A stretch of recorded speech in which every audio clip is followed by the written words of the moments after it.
Jarrett Roser here look, I'm just going to consider this the actual official launch of Louisiana versus all y'all because this is the first time Garland Gillen has been on the channel of Fox 8. So I look at the last few years as prologue to this. This is now the Garland Gillen era of Louisiana versus all y'all. And we're going to talk some about these 6 Louisiana college baseball programs set to start the NCAA tournament.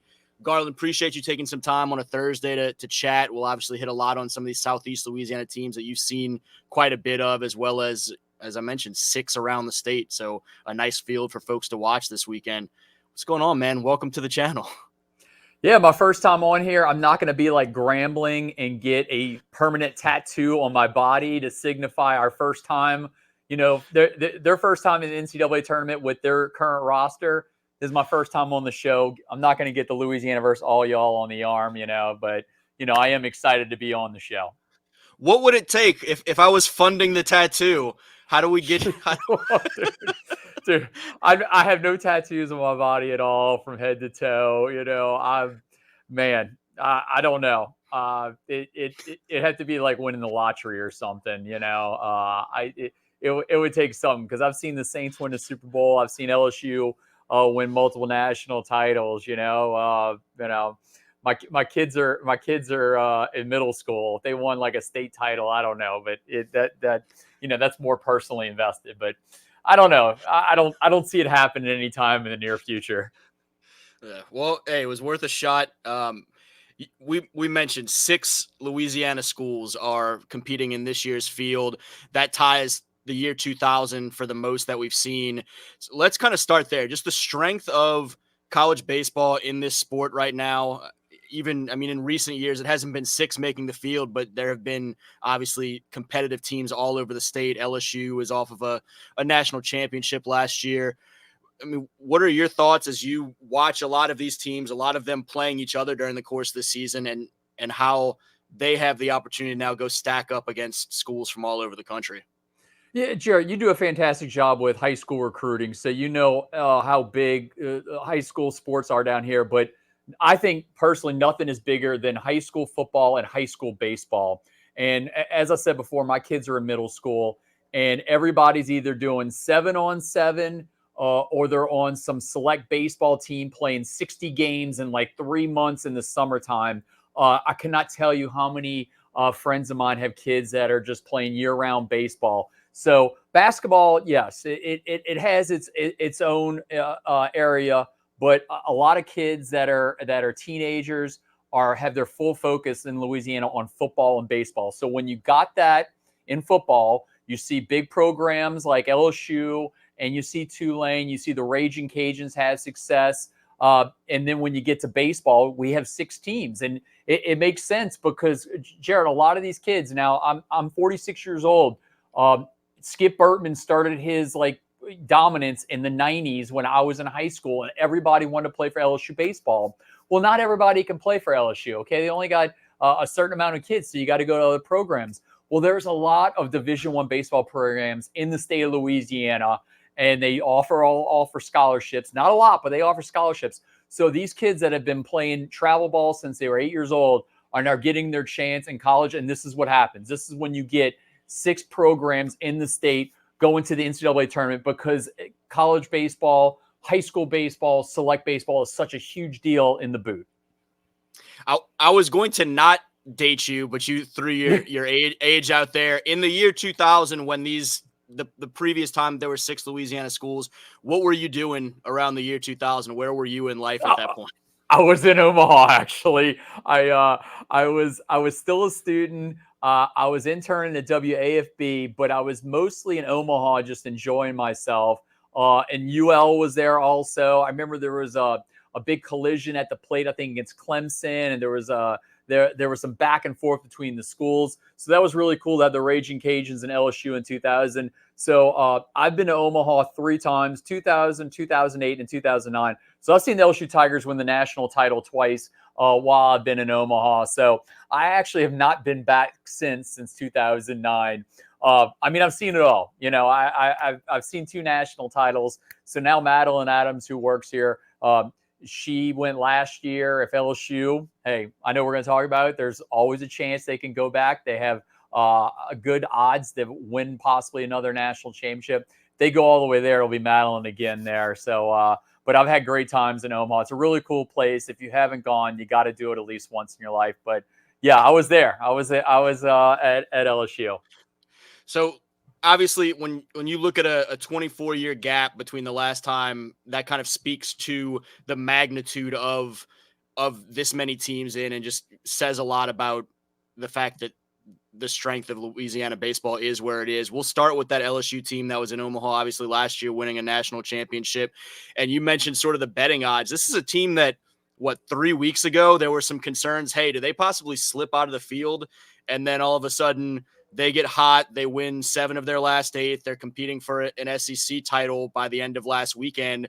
And now they're a number 2 seed in this North Carolina regional, and up there, 3rd or 4th in a lot of the gambling odds as a national champion.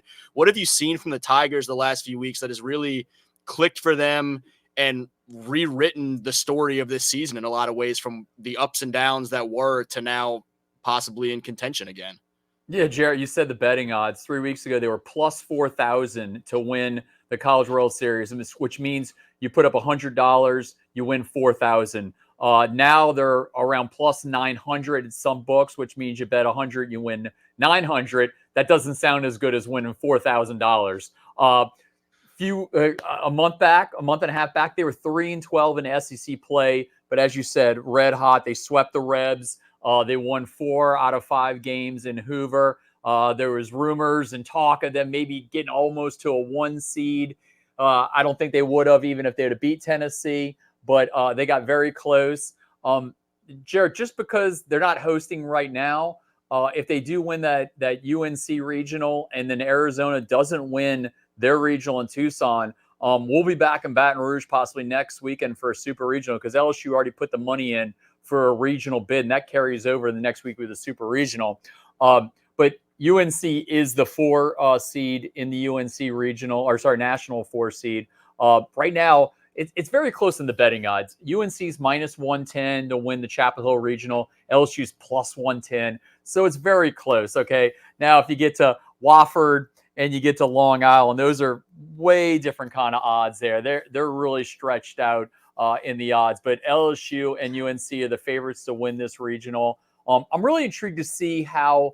I know UNC's got some fans, but as you've seen in your lifetime covering LSU, they seem to kind of take over stadiums in baseball and football.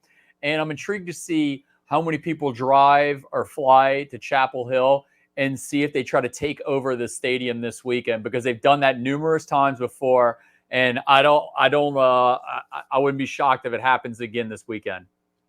This is the first time, my understanding, that LSU's had a regional in the Eastern time zone. We've seen them have to go west a couple times, including a few years ago in 21, where they went out to Oregon State and came away with a regional win. But I am intrigued, just like you said, to see if fans kind of embrace that and go on the road to kind of a new environment and take over, and probably tick off some North Carolina fans in the process if they succeed in that. Any other thoughts on that regional, and particularly that LSU versus UNC potential so early on? We're typically seeing those teams meeting every couple of years or so in Omaha potentially, and now we're watching them right off the bat in the first weekend of the NCAA tournament. We're kind of expecting to see them on the winner's side of that bracket, and the potential that can the Tigers stay hot as they've been in recent weeks and possibly shake some things up from a 2 seed. Yeah, and you said it.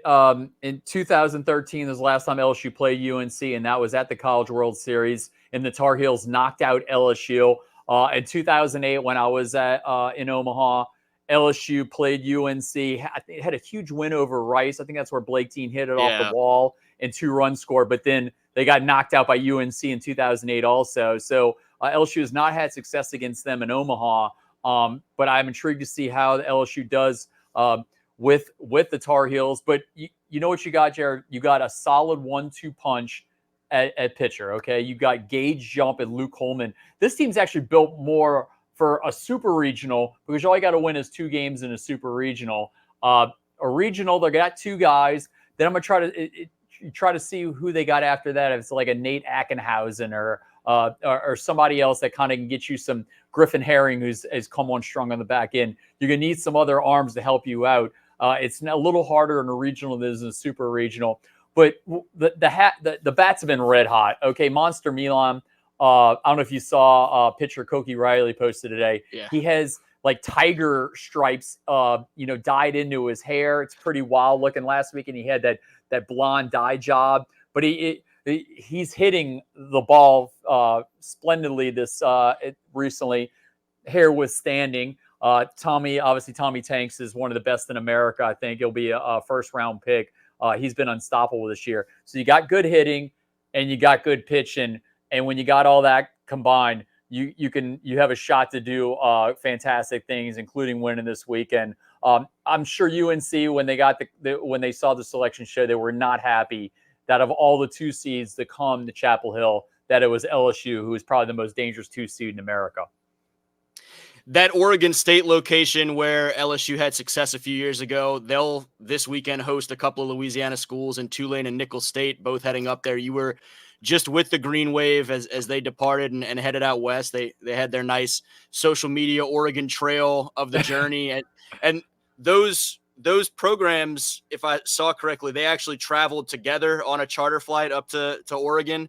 What do you see for them? What's been kind of the talk of 2 Louisiana programs a long ways away from home, going to represent the state and try and push the Beavers up there in Corvallis? Yeah, Jared, if it wasn't for the conference tournament, neither Tulane nor Nicholls would even be in an NCAA tournament. They had to win their conference tournaments to get into the NCAA tournament.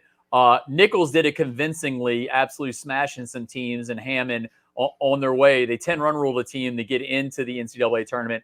Tulane, a little more flair for the dramatics. Jackson Lynn had a two-run homer, walk-off homer in Clearwater, Florida, to get Tulane into the tournament. This is the second year in a row for both teams, back-to-back years. They've won their tournaments to get to a regional. Nicholls out. This is crazy. Nicholls has actually never won a game at an NCAA regional. They're 0-8 all time, but it's been a large gap. Okay, yes, they've won it. They've got into the tournament the last 2 years, 23 and 24. But before that, it was 1998. But Mike Silva's in year 3 down in Thibodaux, and I feel bad. I'm excited for Nicholls, but I guarantee there's a lot of big programs in America that are going to try to pick off Mike Silva this offseason because, Mike Silva has been on the record as saying people were telling him not to take that job before the season. Before he took it, saying you can never win down in Thibodaux. And it was obvious. It had been a long time since they made the tournament. Mike Silva's flipped that thing around. They're in the tournament. Tulane last year had one of the worst regular seasons in school history.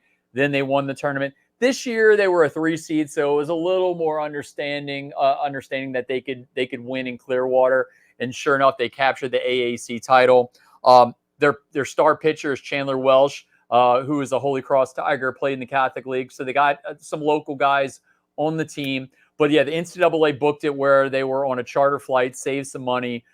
Didn't make too much sense to send these 2 teams all the way to Corvallis. They kind of got it right with UL and Grambling going to the Bryan College Station Regional, and Louisiana Tech going up to Fayetteville. Those are much closer trips. It's a lot rougher right now for Oregon, going up to Oregon State. And the temperature is going to be like in the high 50s, low 60s. So I'm kind of jealous of Nicholls and Tulane there because I was at Saints OTA on Tuesday and I absolutely melted out there. What has to go well? These are 2 teams that you're talking about, a Tulane team that hit 90 home runs and a Nicholls State team that is up around the top of the Southland in ERA and average, and just kind of they're doing things a little bit differently with the respective programs. That you mentioned, they both last year were in regionals on the road. Nicholls State actually had that close game 1 against Alabama and kind of pushed the Tide before the Tide won that thing. What do you see from Wave and Colonels this weekend and their potential? What has to go right for them to shock some folks out there in Oregon and really on a national level? Tulane can't get into a pitching duel. These got to be score fest here. There got to be a lot of runs in these games. Tulane does not have a lot of strong pitching, but they got Brady Margott. They got Jackson Lynn. They got a lot of dudes, Teo Banks, that can knock the ball out of the ballpark. If they would definitely prefer a 9-8 game because I don't know if they could survive if it's a low scoring game. They like to hit. Nichols also can score a ton of runs, and they can score them in bunches. So I think high scores are what favor them. A lot of pitchers being used. That's how they can get out of this regional. But Tulane's a 4 seed, Nichols a 3 seed. Cal Irvine is a 2 seed, and Oregon State's the 1. They're actually more of the favorites to win this regional. I saw somewhere where Cal Irvine would be the smart bet if you were going to bet to get into a super regional out of that group. It's as long as I will say this, as long as Tulane and Nichols avoided an SEC regional, they're in great shape. LSU gets absolutely rescued by there's a rule that they cannot, you cannot visit a regional that has a host site, be an SEC school or any conference school in your conference. So if LSU got sent to one of these, A&M, Arkansas, it'd be a lot tougher on them. LSU got a favor done to them, and Tulane and Nichols got favors not having to go to a SEC regional. You mentioned the nearby regionals, and we'll kind of run through these relatively quickly. For the Cajuns and Grambling State, both out there in College Station, Louisiana Tech up at Arkansas, a school that those two programs have played each other in a lot of regular season weekend series the last few years. What are your thoughts on just kind of seeing where these teams land? The Cajuns making a third straight appearance to the NCAA tournament, the Bulldogs from Louisiana Tech back in for their third in 4 years. Grambling's in the field for the first time in a while. What are you kind of watching for those three programs and their relative potentials in the regional fields that they see themselves in this weekend? Yeah, Lincoln Parish, stand up. How about two schools from Lincoln Parish in the NCAA tournament, Tech and Grambling? What are they, like 5 miles apart?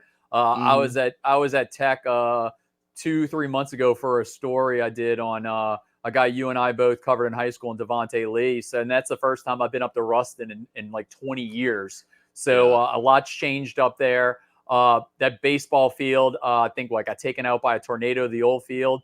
So they have a beautiful facility now. It's been rebuilt. Tech is a winning program there. They're now known for winning. Even though they didn't win their conference tournament, they got smashed at home by Dallas Baptist, who's a very strong team. Trust me, Dallas Baptist is a very strong team. So it's nothing to freak out about if you're a Tech fan. But they have the Tech and Grambling, very cool that they're both in it. And then the Cajuns, they have success. Going all the way back to Tony Roba's show. They've made it to to Omaha before. You're used to the Cajuns being regionals, so you have success, and you can have success in regionals when you have teams that have been there before. Like with Wofford, who LSU plays on Friday at 11 in the morning. Jarrett, they haven't been to an NCAA regional since 2007, and that's huge. I think. Okay, being there, not going to one for 17 years, and none of these kids know how it's going to go. Okay, have not been put in a lot of pressure situations. LSU, this is going to be easy for them. They've been there before. A lot of those guys have been in pressure situations, big time regionals, super regionals. They've been in the College World Series. They've pitched in the situations. I think that hurts teams like Wofford, but teams like UL, Louisiana Tech, they've been in these situations before. They know what it takes to get to the next level. Now, they haven't got to super regional a while in Louisiana Tech, but they understand how it needs to go. Grambling is in a tough spot. I'm not going to lie. They're kind of more just glad to be in there. I think it's a hysterical story that they got the tattoos and everything. But it could be 2 and out for them. But for them to get in the way they did with the throwing error and getting 2 runs in to win the SWAC, and Grambling's basketball team getting in the tournament also. Who knew that Grambling would have 2 teams in the tournament this year? So that's got to stay a lot for the Tigers. Louisiana baseball fans can pretty much just park in front of the television for the next few days if they're not out on the road, because the schedule tomorrow, Friday, is absolutely loaded. I know you'll be keeping an eye on everything going on, and we'll see if we maybe have a super in Baton Rouge next weekend. But Garland, appreciate you for sure taking some time on a Thursday afternoon to chop it up about all of the baseball happenings that we're keeping an eye on this weekend. Yeah, Jarrett, the weather's brutal outside, and I'm not going to the beach this weekend, so I'll probably be inside a lot. I mean, I've been even mixing up my treadmill time and outdoor run time because it's just absolutely brutal outside. So yeah, maybe the good idea is to just get some Uber Eats and just sit in front of a television all weekend and chill.